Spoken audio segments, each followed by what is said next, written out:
राजापुरा संग में घुमाई बाऊगे राजापुरा संग में घुमाई बाऊगे present by RK recording studio Premnagar Rajapura संग में घुमाई बाऊगे एक देखे में तू लागे छही छौरिया कोई हट गे एक बेरी जानू पानी हमर से सट गे सट रे एक देखे में तू लागे छही छौरिया कोई हट गे एक बेरी जानू पानी हमर से सट गे सच कहै छियो तोरे हम पटाई बाऊगे हां झुमका नथिया मालिकी न दे बाऊगे आ हमरा संगे चल राजपुर घुमाई बाऊगे आ राजापुरा संग में घुमाई बाऊगे हे झुमका नथिया मालिकी न दे बाऊगे आ हमरा संगे चल राजपुर घुमाई बाऊगे डीजे नीतीशरा राजापुरा संग में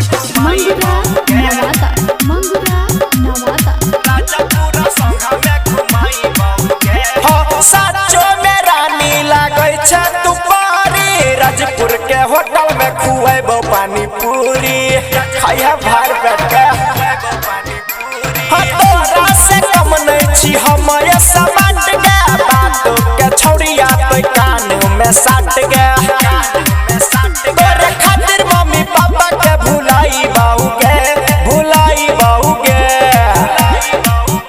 और लहंगा चोली तोरे ला मंगाई बाऊगे आ सीतापुर बाजार घुमाई बाऊगे धुमा हसन बाजार घुमाई बाऊगे आ लहंगा चोली तोरे ला मंगाई बाऊगे धुमा हसन बाजार घुमाई बाऊगे डीजे नीतीशरा